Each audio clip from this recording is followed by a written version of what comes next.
Dr. Aina. Thank you, Ruth. It is a pleasure to be here. All right, building a resilient and integrated healthcare system is part of the vision of President Bola Tinubu.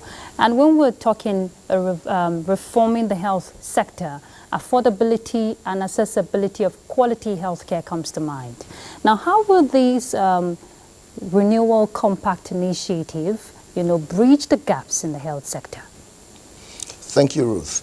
So when President Bola Tinubu launched the Nigeria Health Sector Renewal Investment Program in December and signed a compact with all of the critical stakeholders, so the federal government, the state governments, and our large donor partners, the idea was to provide an agreement that serves as a framework for all of the stakeholders to do a number of things. One is to align on a number of national priorities that we're going to focus on, but also galvanize resources, government and non-governmental resources towards achieving those goals.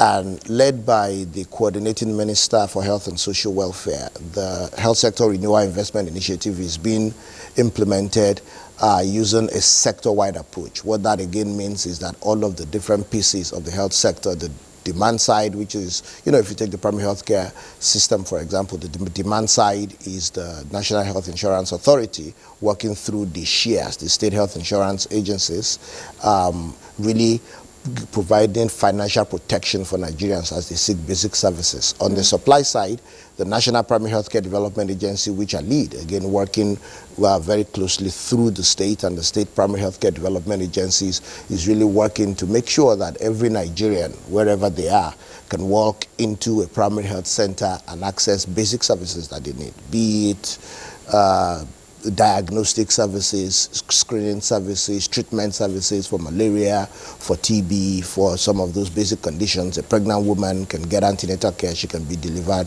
of her baby.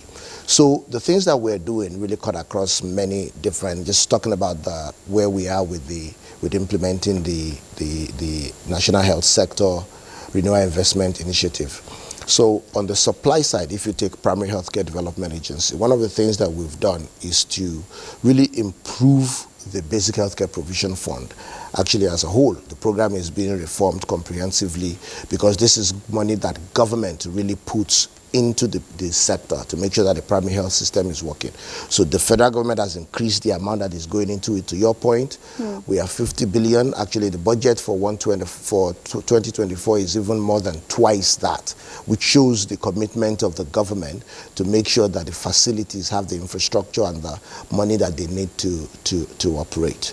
One of the tenets of our own work is really improving the functionality, but also the number of primary health centers. We did the analysis. We've now completed an assessment across the country of primary health centers to know where they are and what to do to improve them. And we found two major things that really are related. If you take maternal mortality, for example, the places where maternal mortality is highest, it's really two things among a few other things that drive them. One is just the lack of access to skilled birth attendants, so the human resources for healthcare workers. The other is physical access to the facility. So the farther away you are from a primary healthcare center, the less likely it is that you can receive the care that you need when you're having a baby, and the more likely you are to die. So that really is serving as the thrust for improving the functionality of the primary health centers, but also increasing the number that are supported by the basic healthcare provision funds, again, in a way that follows the need. So where there are the biggest gaps and where people are not having the access that they need, there are variations across the country. Some countries have quality, some zones and states have more quality issues where it's about investing in improving the quality of facilities. Some have gaps. We need to build facilities.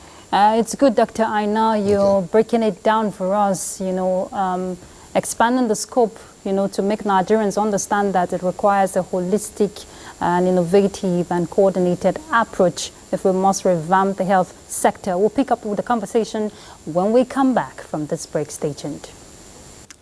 All right, let's continue the conversation. Dr. Aina, I'm sure you followed that report, an expose of what people go through, especially in non-reachable areas. But Earlier, you talked about the infrastructural gap measures being put in place and also ensuring that we have a wider universal health coverage, especially at the primary level. But if the renewal compact initiative must be strengthened, then every stakeholder must understand its role. How can stakeholders, work together, build a synergy to bridge these gaps? Because states too have a role to play. They are closer to the people. Thank you very much, Ruth. What you saw there is quite heartbreaking, but sadly is the reality that many Nigerians have had to deal with. And that is why this government is working very hard to address, among many things, the two major issues that you heard called out there, which I had also mentioned earlier in this report. One of them is the shortage of human resources, but even those that we have are not evenly distributed. And the other is actually access to primary health facilities. Again, most of the things that are hurting Nigerians, that are killing Nigerians, is really at the basic healthcare level. And if we're able to get these services to people in the front lines, I think we will be able to address many of them. I did mention that we are using the health sector, we're using a sector-wide approach, to really bring all stakeholders together. The states have really, they've signed up to the compact, they are stepping up. We are coordinating with them to say, okay, where do we have gaps in service delivery? Where do we have gaps in insurance coverage? We know that there's a lot of them right now, but how do you prioritize? Where are there the biggest gaps?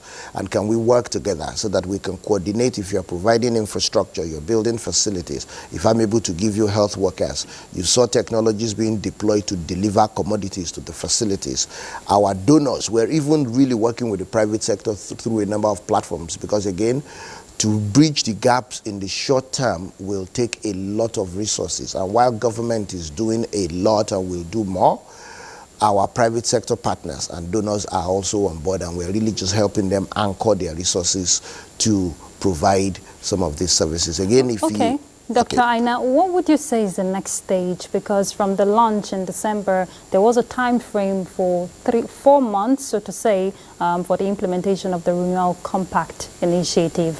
What next, going forward? Because Nigerians want to feel the impact, health. Thank you, Ruth. What we're doing now is really putting those investments out there in those facilities, because you are actually recruiting, you're training. Right now we're training 120,000 health workers who will be redistributed across our facilities working with the states. We're investing in building primary facilities. We're investing actually even beyond primary facilities in revamping the capability of our secondary and tertiary facilities. It takes a little bit of a lead time, but we're pushing very fast, and Nigerians can expect to start to feel the impact of this, in the near future. A month ago, 25 billion naira that people heard about widely in the news was released to go to the facility to give them access to buy some of the commodities that they need locally, but also pay for some of the services. Again, those funds are now going out to the accredited facilities. What we did was to do a re-accreditation to make sure it's only facilities, working with the states, of course, that are actually providing services that we get it, and we're bringing on new facilities as I speak with you. Thank you. Oh, okay. And also availability of drugs, and healthcare services is also critical, Dr. Aina, not just at the primary level, but at all levels. It cuts across. How can Nigeria position itself, to attract investment for the health sector, to unbundle this initiative? One of the pillars of the health sector blueprint being led by the Federal Ministry of Health is really to jumpstart the potential of the private sector, the healthcare value chain, meaning how do you bring the private sector to solve some of our problems in a domesticated way.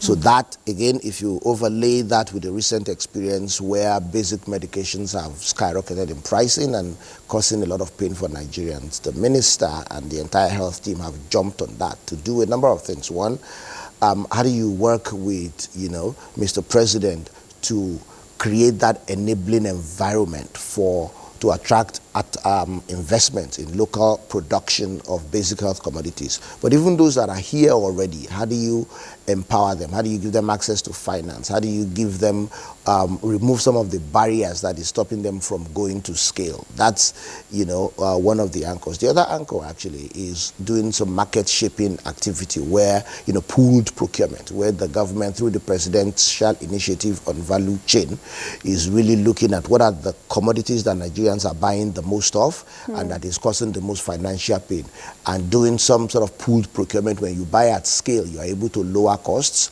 and making them available through, you know, last mile distribution channels to all of these facilities and onward to Nigerians. The other thing that I should mention, by the way, is that it's one thing for the services and for the commodities to be available in the health facilities. Is another thing for Nigerians to be able to afford it. So a lot of reforms are also ongoing. First, to rejig the private health insurance space so that many people can actually get access to insurance formally and informally, but also for the poor Nigerians, the vulnerable group fund that the government has set up is really pushing, working again with the states through the state health insurance authorities. This has been anchored in our sister agency, the National Health Insurance Authority, really to give insurance to the poorest Nigerians, pregnant women, children under 5, but also poor Nigerians that are vulnerable, so that when they do access these facilities, they don't have to pay out of pocket.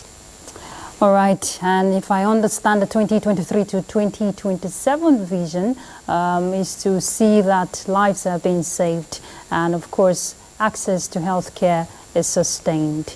Let's hope that those who need to do the needful do the needful. Thank you very much, Dr. Muyi Aina. He's the Executive Director, National Primary Healthcare Development Agency. Thank you for your time. Thank you. All right.